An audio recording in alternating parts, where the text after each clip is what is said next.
الحمد لله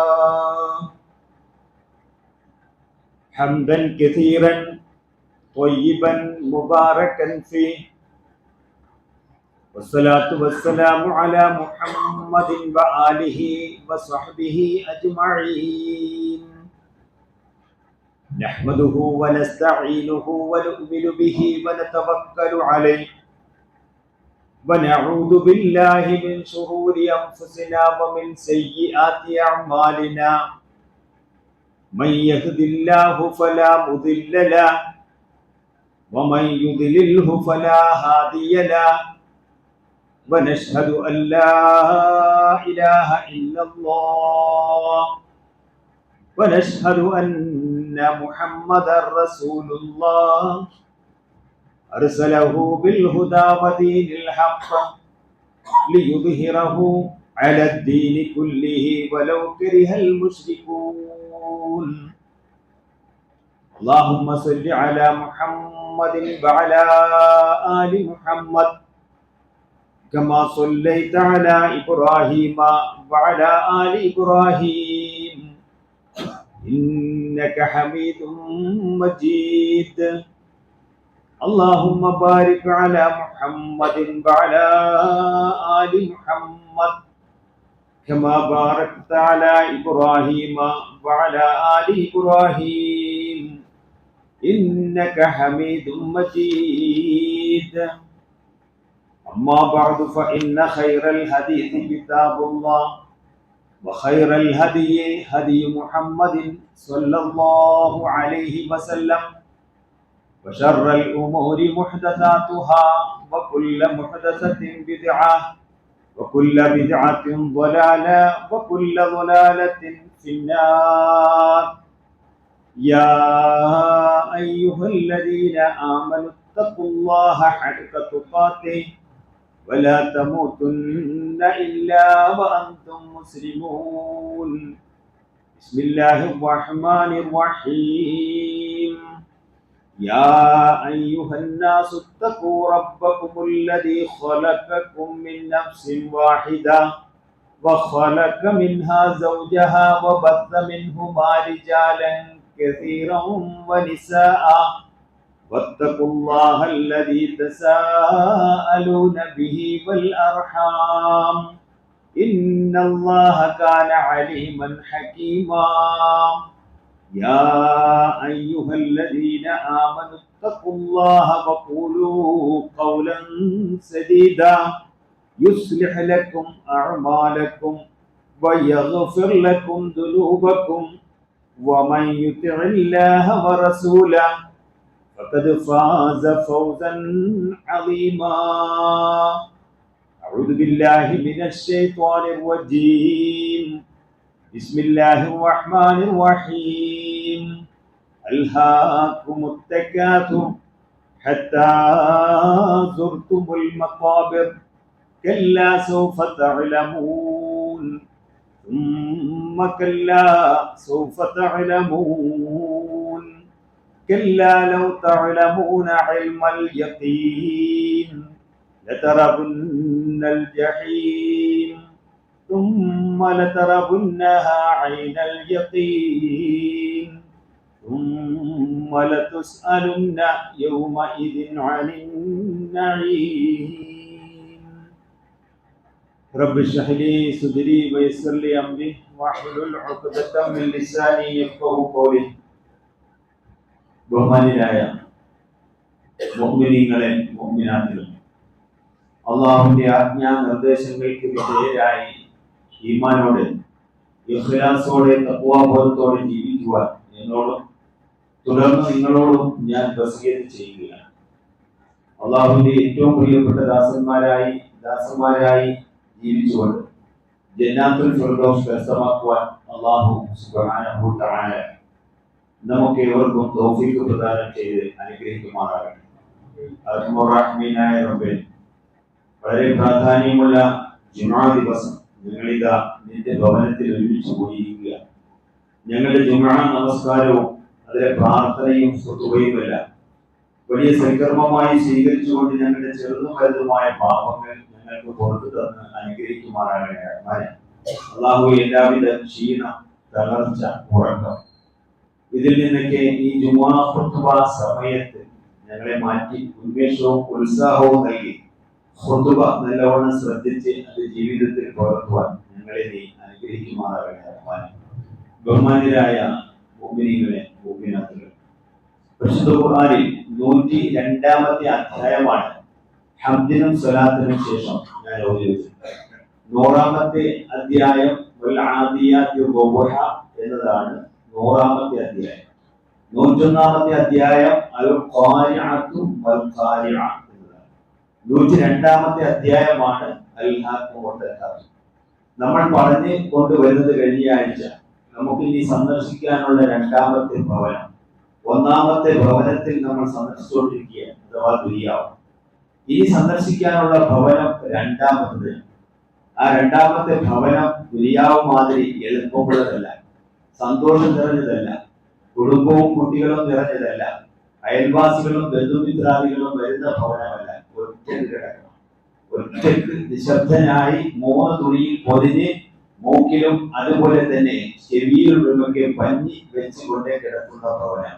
ആ ഭവനത്തിന്റെ പേരാണ് ഖബർ എന്നുള്ളത്. അള്ളാഹു പറയുന്നു, തക്കാസുർ നിങ്ങളെ അശ്രദ്ധയിലാക്കിയിരിക്കുന്നു. തക്കാസുർ എന്ന് പറഞ്ഞാൽ ധനം, മക്കൾ മുതലായ ഐഹിക സുഖ സൗകര്യങ്ങൾ എനിക്ക് മറ്റുള്ളവരെക്കാൾ അധികമുണ്ടെന്ന നാട്യം, അധികമുണ്ടായിരിക്കണമെന്നുള്ള മത്സര മനസ്ഥിതി, ഇതിനെ അറബിയിൽ പറയുന്ന പേരാണ് തക്കാസുർ. കുടുംബം, കുലം, ഗോത്രം, മഹിമ ഇതിലെല്ലാം പൊങ്ങച്ചം നൽകുക. സ്വന്തം കുടുംബത്തിന്റെ പേര് പറഞ്ഞ്, കുലത്തിന്റെ പേര് പറഞ്ഞ്, മക്കളുടെ പേര് പറഞ്ഞ്, സമ്പത്തിന്റെ പേര് പറഞ്ഞ് പൊങ്ങച്ചം നടിക്കുന്നതിനാണ് അറബിയിൽ എന്ന് പറയുക, തക്കാസുർ എന്ന് പറയുക.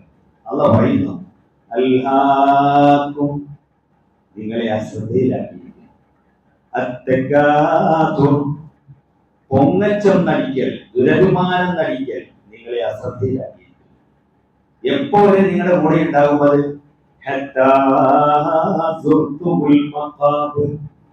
ഖബറിടം സന്ദർശിക്കുവോളം, അഥവാ ഖബറിലേക്ക് നിങ്ങളുടെ മയ്യത്ത് കൊണ്ടേ വെക്കുവോളം നിങ്ങൾ ദുരഭിമാനം നടിച്ചുകൊണ്ടിരിക്കും, പൊങ്ങച്ചം പറഞ്ഞുകൊണ്ടിരിക്കും.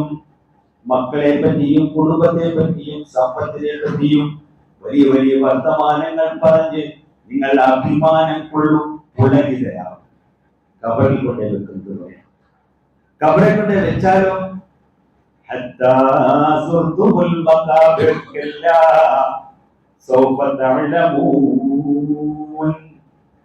ഈ ദുരഭിമാനം നടിച്ചതും എല്ലാം അങ്ങനെ വേണ്ട. അടുത്ത് തന്നെ നിങ്ങൾ നിങ്ങളുടെ ഭവിഷ്യത്തിനെ പറ്റി അറിയാവുന്നതാണ്. ഖബറിൽ ചെന്ന് താമസം തുടങ്ങുമ്പോൾ നിങ്ങൾക്ക് തൊട്ടടുത്ത് തന്നെ ഇതിന്റെയൊക്കെ ഭവിഷ്യത്ത് എന്താണെന്ന് മനസ്സിലാക്കി.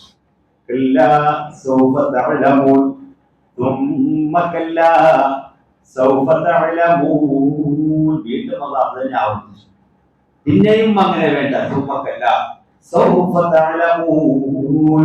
അടുത്ത് തന്നെ നിങ്ങൾ അറിയും ഇതിന്റെയൊക്കെ ഭവിഷ്യത്ത്.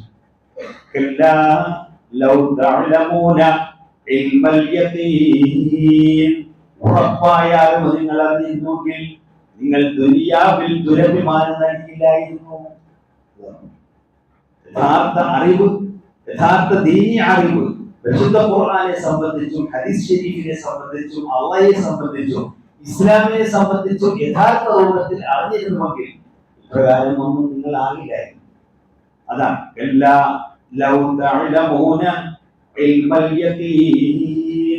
ഉറപ്പായാലും നിങ്ങൾ അറിഞ്ഞിരുന്നുവെങ്കിൽ നിങ്ങൾ എങ്ങനെയും ചെയ്യുമായിരുന്നു. ആരും ഇല്ലാത്തതിന്റെ പേരിലാണ് ഇങ്ങനെയൊക്കെ വന്നു പോകുന്നത്. തീർച്ചയായും നിങ്ങൾ ജഹീം കാണുക തന്നെ ചെയ്യും. എന്താണ് ജഹീം? നരകം.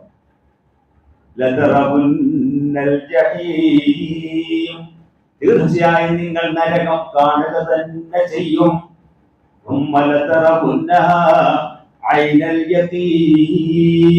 ഉറപ്പായ കണ്ണുകൾ കൊണ്ട് നിങ്ങൾ നരകം കാണുക തന്നെ ചെയ്യും. ഒരു സംശയവും വേണ്ട. അള്ളാഹു രണ്ടോട്ട് പറഞ്ഞു, ഉറപ്പായ കണ്ണുകൾ കൊണ്ട് നിങ്ങൾ നരകം കാണുക തന്നെ ചെയ്യും.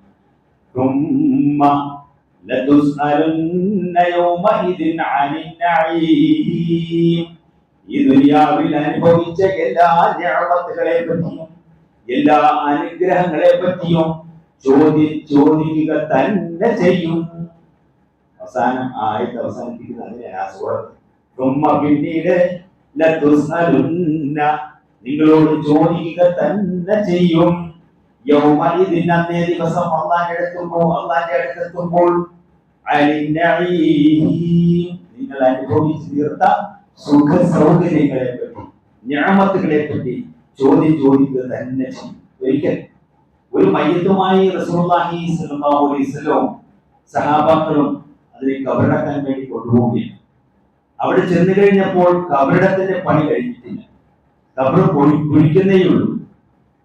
ആ 6 അടി മണ്ണ് കുഴിച്ച് ഈ മയ്യത്തിനെ കിടത്തണോലെ അങ്ങനെ കിടത്തണം, അതിനുള്ള സംവിധാനം ആയിട്ടില്ല. റസൂലുള്ളാഹി സ്വല്ലല്ലാഹു അലൈഹി വസല്ലം പറഞ്ഞു, ആ മയ്യത്ത് ഇറക്കി വിട്ടാൽ എല്ലാവരോടും പട്ടം കൂടിയിരിക്കാൻ പറഞ്ഞു. അവിടെ ഇരുന്നു എല്ലാ സഹാബാക്കളും മയ്യത്തോടെ വെച്ചിട്ട് എല്ലാവരും നിശബ്ദരായിട്ടിരിക്കുക. ഒരു പക്ഷി വന്നവരുടെ തലയിൽ ഇരുന്നാൽ പറന്നു പോകില്ല. അത്ര സക്കീനത്തോടും ഗാംഭീര്യത്തോടും കൂടിയാണ് അവർ ഇരിക്കുന്നത്. റസൂലുള്ളാഹി സ്വല്ലല്ലാഹു അലൈഹി വസല്ലം പറഞ്ഞു, ഈ ഖബറിലേക്ക് ചൂണ്ടിയിട്ട് പറഞ്ഞു, ഫഖാല റസൂലുള്ളാഹ്, അല്ലാഹുവിന്റെ റസൂൽ പറഞ്ഞു, തഅഫ്ഫദൂ മിൻ അദാബിൽ ഖബർ, നിങ്ങൾ ഈ കാണുന്ന ഖബറുണ്ടല്ലോ, ആ ഖബർ ശിക്ഷയിൽ നിന്നും അല്ലാഹുവിനോട് നിങ്ങൾ രക്ഷ ചോദിക്കണം. സഹാബാക്കളോട് ഖബർ ചൂണ്ടിയിട്ട് അല്ലാഹുവിന്റെ റസൂൽ പറഞ്ഞു, ഈ ഖബർ ശിക്ഷയിൽ നിന്നും അല്ലാഹുവിനോട് നിങ്ങൾ രക്ഷ ചോദിക്കണം.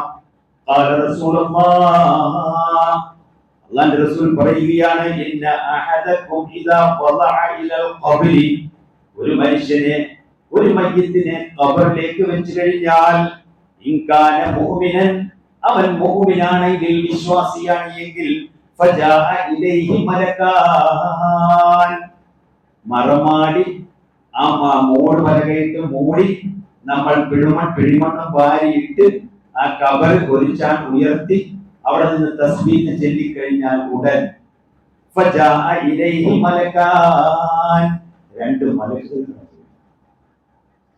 എന്നിട്ടോ ആ മലക്കുകൾ വന്നിട്ട് മൻ റബ്ബുക, ആദ്യമായി ചോദിക്കുന്ന ചോദ്യം മൻ റബ്ബുക, നിന്റെ റബ്ബ് ആരായിരുന്നു? നീ ആരെയാണ് ആരാധിച്ചത്?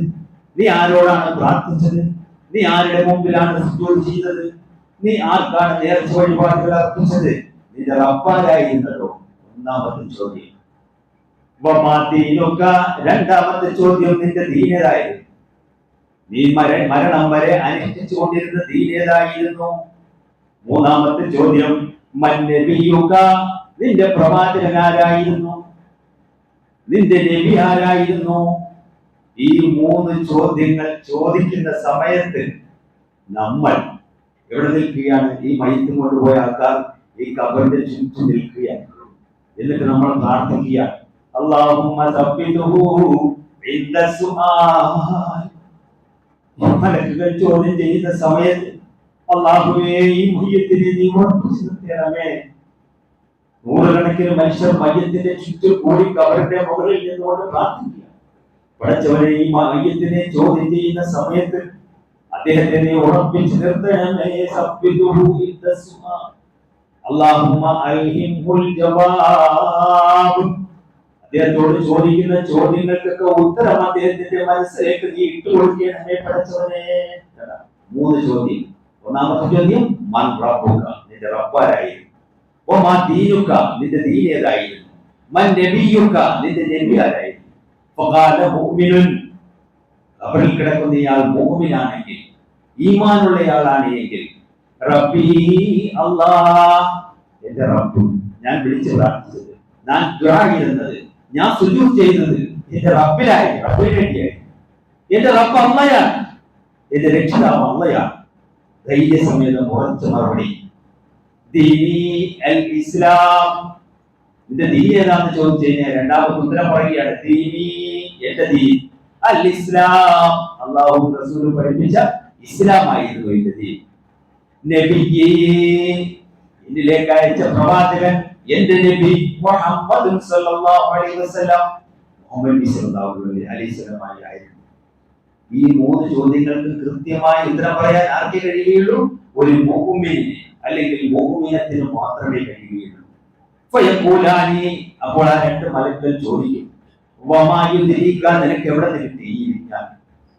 നീ ഇപ്പൊ 3 ഉത്തരം കറക്റ്റ് ആയിട്ട് പറഞ്ഞല്ലോ, ഈ വിജ്ഞാനം നിനക്ക് എവിടെ നിന്ന് കിട്ടി? ഫഖാല, അപ്പോൾ ആ മനുഷ്യൻ പറയും, ഖറഅതു കിതാബല്ലാഹ്, അല്ലാഹുവിന്റെ കിതാബായ പരിശുദ്ധ ഖുർആൻ വായിച്ച് പഠിച്ച് കിട്ടിയ വിജ്ഞാനമാണത്. അല്ലാഹുവിന്റെ ദീനായ ഇസ്ലാമിലൂടെ പ്രവാചകൻ ഞങ്ങൾക്ക് നൽകിയ ഖുർആനിലൂടെ ഞങ്ങൾ പഠിച്ച വിജ്ഞാനമാണത്. ഫആമന്തു ബിഹി, ആ ഖുർആനിൽ ഞങ്ങൾ വിശ്വസിച്ചു. വസദ്ദഖതു, അതിൽ ഞങ്ങൾ സത്യപ്പെടുത്തി. മുഅ്മിനെ പറയുമ്പോൾ മുഅ്മിൻ അല്ലാത്ത ആൾക്കാർ എങ്ങനെ പറയുക? വഅമൽ കാഫിറു അബിൽ മുനാഫിഖു, കാഫിറായ മുനാഫിഖായ മനുഷ്യർ എന്തായിരിക്കും പറയുക? മുനാഫിഖ് ആയ മനുഷ്യൻ ദുനിയാവിൽ വെച്ച് അല്ലാഹയാണ് റബ്ബ് എന്ന് പറഞ്ഞ ആളാണ്, ഇസ്ലാമാണ് ദീൻ എന്ന് പറഞ്ഞ ആളാണ് മുനാഫിഖായ മനുഷ്യൻ. പക്ഷേ അവിടെ മലക്കുകൾ ചോദിക്കുമ്പോൾ ആ മലക്കുകളോട് പറയുന്ന മറുപടി എന്ന് അറിയാവോ? ലാ അദ്രി, എനിക്കറിയില്ല, ഞങ്ങൾക്കറിയില്ല. കുന്തു അഖൂലു മാ യഖൂലു നാസ്, ജനങ്ങൾ പറയുന്നതൊക്കെ കേട്ടു, അത് മാത്രമേ ഞങ്ങൾക്കറിയാൻ പാടുള്ളൂ. ഫയുഖാലു, അപ്പോൾ ആ മലക്കുകൾ പറയും, ലാ ദറൈത വലാ തലൈത, നീ പഠിച്ചില്ല, നീ ഒന്നും വായിച്ചില്ല. ഖബറിലാണെന്ന് ഓർക്കണം, ഈ നടക്കുന്നത് ഖബറിലാണെന്ന് ഓർക്കണം. നീ പഠിച്ചില്ല, വായിച്ചില്ല. ഈ മറുപടി കേട്ട് കഴിയുമ്പോൾ ഈ 2 മലക്കുകളുടെ കയ്യിലും ശക്തമായ ഒരു ഇരുമ്പ് തണ്ടുണ്ടാകും. ആ ഇരുമ്പ് തണ്ടിന്റെ അറ്റത്തിൽ ചുറ്റിക പോലെ പിടിപ്പിക്കുന്ന ഒരു സംഗതി ഉണ്ടാകും. അതിനാ മിത്രഖ് എന്ന് പറയും, ചുറ്റിക.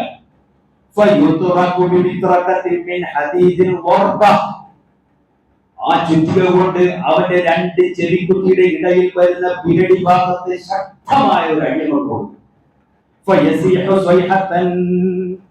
ഭയങ്കരമായ അട്ടഹാസമാണ് കവളിൽ നിന്നും മുഴക്കും. ശക്തമായ അടിയാണ് അവന്റെ പിരടിയുടെ പിന്നിൽ വന്നുകൊണ്ടത്. അവന്റെ കബറിൽ നിന്നുള്ള അട്ടഹാസം സക്കലൈൻ വിഭാഗത്തിൽപ്പെട്ട 2 പേർ കേൾക്കില്ല, ബാക്കി എല്ലാവരും കേൾക്കും. ആരാ സക്കലൈൻ? മനുഷ്യരും ജിന്നും, അവർക്ക് കേൾക്കാൻ പറ്റില്ല. അതാണ് സക്കലാൻ. ആ റഹ്മാൻ സൂറത്തിൽ ആ സക്കലാൻ പറയുന്നുണ്ട് അല്ലേ, പറയുന്നുണ്ടല്ലോ. ആ സക്കലാൻ എന്ന് പറഞ്ഞാൽ മനുഷ്യരും ജിന്നും മാത്രം കേൾക്കാൻ പറ്റില്ല. ഒരു പശുവൊക്കെ അടുത്ത് നിൽക്കുകയാണെങ്കിൽ കയറുകൊണ്ട് ഓടി വരും. ഒരു ആടോ പശു അവിടെ മേഞ്ഞ് നടക്കുന്ന, അവിടെ നടക്കാൻ പറ്റും. കബറിന്റെ അടുത്തൊക്കെ അതിനെ പശുവിനും കാണാറില്ല, ശ്രദ്ധിച്ചില്ല. കാരണം കബർ ശിക്ഷ ഇവർക്ക് കേൾക്കാൻ പറ്റും, മനുഷ്യർക്കും ജിന്നുകൾക്കും കേൾക്കാൻ പറ്റില്ല, മറ്റുള്ള എല്ലാ ജീവജാലങ്ങൾക്കും കേൾക്കാൻ പറ്റും. ഈ കബർ ശിക്ഷ അനുഭവിച്ചുകൊണ്ടിരിക്കുമ്പോൾ ഈ മലക്കുകൾ പറയുന്ന വർത്താനം, നീ ഒന്നും പഠിച്ചില്ല, നീ ഒന്നും വായിച്ചില്ല. അപ്പൊ കബർ ശിക്ഷയുടെ രൂപം അതാണ്. ആ ശിക്ഷയിൽ നിന്നും രക്ഷപ്പെടാൻ വേണ്ടി അല്ലാഹു സുബ്ഹാനഹു വ തആല പഠിപ്പിച്ചത് എന്താണ്? ഈമാനോടുകൂടി ജീവിക്കുക. ഈമാനോടുകൂടി ജീവിച്ചാൽ കൃത്യമായി ഉത്തരം പറയാം. മലക്കുകളുടെ സന്തോഷ വാർത്ത അറിയിച്ച് അവർ നീ ഇനി ഈമാനോടുകൂടി മുഅ്മിൻ ഉറങ്ങുന്നത് പോലെ ഉറങ്ങിക്കോളാൻ പറഞ്ഞിട്ട് പോകും. അവിടെ നിന്ന് സ്വസ്ഥമായിട്ട് ഉറങ്ങിക്കോളിന്റെ കബറിൽ നിനക്ക് സ്വർഗത്തിൽ നിന്നും ജന്നാത്തുൽ ഫിർദൗസിൽ നിന്നും ഒരു കിളിവാതിൽ നിന്റെ കബറിലേക്ക് അല്ലാഹു തുറന്നിട്ട് അതിലൂടെ സ്വർഗത്തിന്റെ പരിമളം നിനക്ക് അനുഭവിക്കാൻ കഴിയും എന്ന് പറഞ്ഞ് മലക്കുകൾ മടങ്ങുമ്പോൾ അതല്ലാത്തവർ അനുഭവിക്കുന്ന അനുഭവങ്ങളാണ്. ഇനി ഖബർ ശിക്ഷയിൽ നിന്ന് രക്ഷപ്പെടാൻ എന്താണ്? കൃത്യമായി പറയുന്ന ലാ ഇലാഹ ഇല്ലല്ലാഹ്, അതിൽ അടിയുറച്ച് കലിമത്ത് തൗഹീദിൽ അടിയുറച്ച് നിൽക്കണം. ഒരിക്കലും ഇളകാൻ പാടില്ല. എന്തെല്ലാം പരീക്ഷണങ്ങൾ ഉണ്ടായാലും എന്തെല്ലാം ബുദ്ധിമുട്ടുകൾ ഉണ്ടായാലും ലാ ഇലാഹ ഇല്ലല്ലാഹ് അടിയുറച്ച് നിൽക്കണം. ഖാലത്ത് ആയിഷ റളിയല്ലാഹു അൻഹ, നബി സല്ലല്ലാഹു അലൈഹി വസല്ലമയുടെ പ്രിയപത്നിയായ ആയിഷ റളിയല്ലാഹു അൻഹ പറയുന്നു, ഖാല റസൂലുള്ളാഹ്, അല്ലാഹുവിന്റെ റസൂൽ പറഞ്ഞു, തുബ്തലാ ഹാദിഹിൽ ഉമ്മത്തു ഫീ ഖുബൂരിഹാ, ഈ ഉമ്മത്ത് ഖബറിൽ പരീക്ഷിക്കപ്പെടുമല്ലോ അല്ലാഹുവിന്റെ റസൂലേ. ഫസഅൽതു ആയിഷ, അല്ലാഹുവിന്റെ റസൂലിനോട് ആയിഷ റളിയല്ലാഹു അൻഹ ചോദിക്കുകയാണ്, യാ റസൂലല്ലാഹ്, അല്ലാഹുവിന്റെ റസൂലേ, കൈഫ, ഇതെങ്ങനെയാണ് അല്ലാഹുവിന്റെ റസൂലേ സഹിക്കാൻ കഴിയുക ഈ ഖബർ ശിക്ഷ? വഅനംറഅതു വൈഫ, ഞാൻ ദുർബലയായ ഒരു സ്ത്രീയാണ്. ഞാൻ ദുർബലയാണ്, നിങ്ങൾക്കറിയാലോ. എങ്ങനെയാണ് അള്ളാഹുവിന്റെ റസൂലെ ഈ ഖബർ ശിക്ഷ അനുഭവിക്കാൻ കഴിയുക? അള്ളാഹുവിന്റെ റസൂൽ അവരോട് പറഞ്ഞു, ആശ്വസിപ്പിച്ചുകൊണ്ട് പറഞ്ഞു, മോളെ, يثبت الله الذين آمنوا بالقول الثابت في الحياة الدنيا وفي الآخرة. സൂറത്തു ഇബ്രാഹിം. സൂറത്തു ഇബ്രാഹിമിലെ ഒരു ആയത്ത് പ്രിയ ഭക്തിക്ക് ഓതിക്കൊടുക്കും. ഏതാണ് ആയത്ത്? യുസബ്ബിതുല്ലാഹു അല്ലദീന ആമനൂ, വിശ്വാസികളെ അല്ലാഹു ഖബറിൽ ഉറപ്പിച്ചു നിർത്തും. ബിൽ ഖൗലി സാബിത്തി, ഉറപ്പായ വാക്കുകൊണ്ട്. ഏതാണ് ആ ഉറപ്പായ വാക്ക്? ഖൗലു ലാ ഇലാഹ ഖൗലു ലാ ഇലാഹ ഇല്ലല്ലാഹയിൽ അടിയുറച്ച് ദുനിയാവിൽ നിന്ന് ജീവിക്കുന്നവരെ അല്ലാഹു പരലോകത്ത് ഖബറിൽ ഉറപ്പിച്ചു നിർത്തും. ഫിൽ ഹയാത്തി ദുനിയാ, ദുനിയാവിലും ഉറപ്പിച്ചു നിർത്തും. വഫിൽ ആഖിറഹ, പരലോകത്തും ഉറപ്പിച്ചു നിർത്തും. ഒരു പേടിയാണ്. കാരണം അവന്റെ മനസ്സിനറിയാം എന്താണ് ലാ ഇലാഹ ഇല്ലല്ലാഹ്. ഇത് ദിക്റെല്ലാം വേണ്ടി മാത്രമല്ല, മനസ്സിലേക്ക് ഇറങ്ങി വരണം ഈ വാചകം. കൊച്ചുങ്ങളെ തുറക്കാൻ വേണ്ടി ഉമ്മമാർ നല്ല വിശാലമായ ദിക്റുമായതിനു ശേഷം ചെല്ലും. അത് കേട്ടാൽ നമ്മളൊക്കെ വളർന്നത് അല്ലേ? ഹസ്ബി റബ്ബി ജല്ലല്ലാഹ് മാ ഫീ ഖൽബി ഗൈറുല്ലാഹ് നൂറു മുഹമ്മദ് സല്ലല്ലാഹു ഹഖ് ലാ ഇലാഹ ഇല്ലല്ലാഹ്. കൊച്ചു പ്രായം മുതൽ കേൾക്കുകയാണത്. ഹസ്ബി റബ്ബി ജല്ലല്ലാഹ്, മഹത്വമുടയവനായ റബ്ബ് എനിക്ക് മതി. ഹസ്ബി റബ്ബി, എനിക്ക് എന്റെ റബ്ബ് മതിയെന്ന്. ഹസ്ബി റബ്ബി ജല്ലല്ലാഹ്, അവൻ ജലാലാണ്, മഹത്വമുടയവനാണ്. മഹത്വമുടയവനായ റബ്ബ് എനിക്ക് മതി. മാ ഫീ ഖൽബി ഗൈറുല്ലാഹ്, എന്റെ ഖൽബിൽ അല്ലാഹു അല്ലാതെ മറ്റാരുമില്ല. മുഹീദ്ദീൻ ശൈഖ് ഇല്ല, ബദരീങ്ങളില്ല, ഇല്ല. അതുപോലെ തന്നെ ഭീമാ ബീവി ഇല്ല, മമ്പുറത്ത് തങ്ങളില്ല, അടവൂർ ശേഷില്ല. അങ്ങനെയുള്ള മഹാന്മാരൊക്കെ ജീവിച്ചിരിപ്പുണ്ട്, അവർ മരിച്ചുപോയി. പക്ഷേ എനിക്ക് എന്റെ കൽബിൽ ആരേ ഉള്ളൂ? റബ്ബേ ഉള്ളൂ, അല്ലാഹുവേ ഉള്ളൂ. ഇത് വാങ്ങോട്ട് പറഞ്ഞാൽ മാത്രം പോലെ ഉണ്ടാകണം. അതാണ് ഹസ്ബി റബ്ബി ജല്ലല്ലാഹു. വഴി നമ്മളെ ഉറക്കിയത് നമ്മുടെ അമ്മമാർ. അത് മനസ്സിൽ കിടക്കട്ടെ എന്ന് ഓർത്തിട്ട് കൊച്ചു പ്രായം മുതൽ തൊട്ടിൽ കിടന്ന് കേട്ട് കേട്ട് കേട്ട് കേട്ട് തഴപ്പിച്ച ഖൗലു ലാ ഇലാഹ ഇല്ലല്ലാഹയുടെ ദിക്ർ നിറഞ്ഞ മനോഹരമായ ഉമ്മമാർ പാടി തന്നു നമുക്ക്. എന്തിനാ? നമ്മുടെ മനസ്സിൽ ഉറക്കാൻ വേണ്ടിയാ. അതായത് എല്ലാവർക്കും ഇപ്പൊ പാടിയപ്പോ പറയുന്നത് ചുണ്ടരക്കല്ലോ, ആ കൊച്ചു പ്രായത്തിൽ പഠിപ്പിച്ചിരിക്കുന്ന അത് മാറാൻ പാടില്ല. ഖൗലു ലാ ഇലാഹ ഇല്ലല്ലാഹ്. അതാണ് ആയിഷ റളിയല്ലാഹു അൻഹയോട് നബി സല്ലല്ലാഹു അലൈഹി വസല്ലം പറഞ്ഞത്, മുഅ്മിനീങ്ങളെ അല്ലാഹു ഖബറിൽ ഉറപ്പിച്ചു നിർത്തും. ഏത് ചോദ്യത്തിന് മുന്നിലും സഅലത്ത് ആയിഷ, ആയിഷ റളിയല്ലാഹു അൻഹ വീണ്ടും ചോദിച്ചു. മറ്റൊരു റിവായത്തിലൂടെ പഠിപ്പിക്കുന്നു, വലിയ ഒരു ഇരുമ്പുദണ്ഡുമായി രണ്ട് മലക്കുകൾ മുന്നിൽ നിൽക്കുന്നു. അല്ലാഹുവിന്റെ റസൂൽ വലിയ ഒരു ഇരുമ്പുദണ്ഡുമായി രണ്ട് മലക്കുകൾ മുന്നിൽ നിൽക്കുമ്പോൾ എങ്ങനെയാണ് നബിയെ ഞങ്ങൾക്ക് ധൈര്യപൂർവ്വം മറുപടി പറയാൻ കഴിയുക? ഇവർ ചോദിക്കുന്ന ചോദ്യങ്ങൾക്ക് എങ്ങനെയാണ് മറുപടി പറയാൻ കഴിയുക? വീണ്ടും അല്ലാഹുവിന്റെ റസൂൽ പ്രിയപത്നിയോട് പറഞ്ഞു, ലാ തഖാഫി, മോളെ പേടിക്കട്ടെ മോളെ. ഇന്നല്ലാഹ യുസബ്ബിതുൽ ലദീന ആമനൂ, എല്ലാ മുഅ്മിനീങ്ങളെയും എല്ലാ മുഅ്മിനാത്തുകളെയും അല്ലാഹു ഖബറിൽ ഉറപ്പിച്ചു നിർത്തും. ഇൻഷാ അല്ലാഹ് ബാക്കി അടുത്ത ആഴ്ചയിൽ. നമ്മുടെ സമയം കഴിയുകയാണ്. ഇത് വിശാലമാണ്. അല്ലാഹു അനുഗ്രഹിക്കുമാറാകട്ടെ.